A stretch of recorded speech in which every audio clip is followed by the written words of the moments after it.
Okay, everybody, thanks for watching. We are nominally here to talk about Week 8 ranks, and throughout today's program, you will see a scroll of my Week 8 ranks along the side of the screen. Please remember, though, that these are preliminary. You should always check harrisfootball.com to find the latest ranks before you make your lineup choices. My number 11 running back for Week 8 is Josh Jacobs, and he's who I'm going to focus on for today's show, because I am now a full-fledged believer in Josh Jacobs. The numbers last week against Green Bay are impressive. The film is more impressive. I can't wait to show you. Let's go.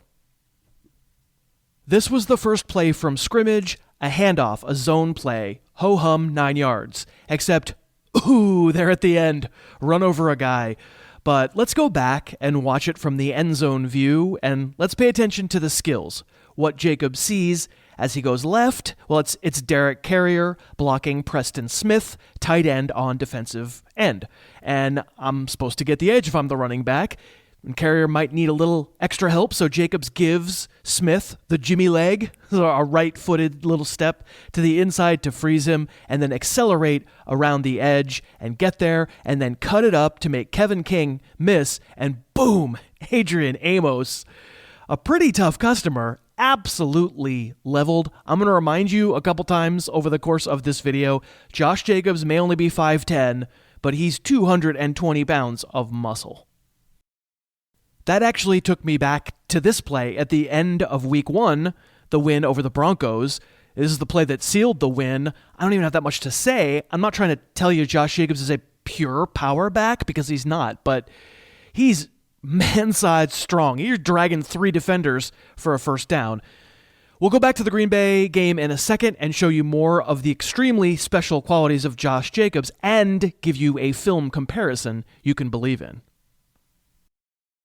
We are sponsored today by BetDSI. This is the prime time of year. All 4 major American sports are running. If you're like me, you'll be watching a little bit of all of them, but you also might not have a rooting interest in the stuff that you're going to watch. For me, even putting down like $5 on a game makes me root for one side or another because I like to feel smart.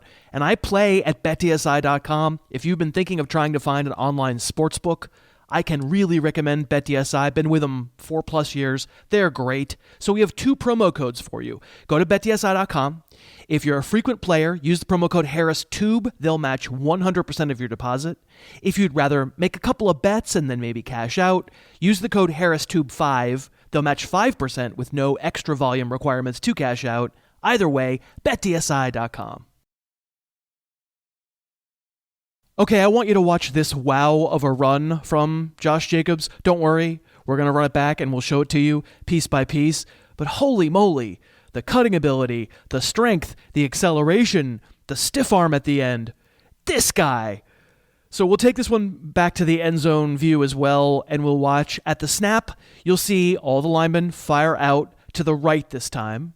It's another zone play designed to give Jacobs a cutback lane, and obviously he finds one. It's a very good job by the line. Watch number 83 there, Darren Waller, with a wham block coming back the other direction to seal things off. Jacobs makes the cut. He's up into the hole. A lot of running backs can do that. But once he's at the second level, faced with number 38 there, Trimmin Williams, he's on his own. And look at that change of direction. He's maybe not quite on the dead run, but you and I would break our legs off if we tried that. And then he keeps going, outruns another tackler, gets toward the sideline. Number 25, Will Redmond, has a beat on him. Get off me with a stiff arm. Did I mention he's strong? Cut past another guy and then finally give up the ghost. That is one hell of a run.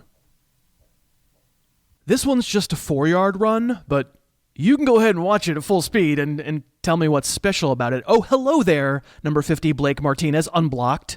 A mistake by the offensive line coming at Jacobs with all the momentum while Jacobs hasn't even gotten going yet. And yoink, does he even touch him? I guess he gets him across his thigh. It's a 4-yard gain, but it should have been a 4-yard loss.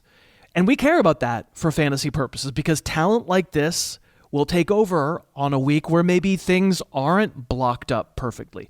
You want to know who Josh Jacobs reminds me of? Well, it's this guy. It's the muscle hamster. It's Doug Martin, one of my favorites from a few years ago.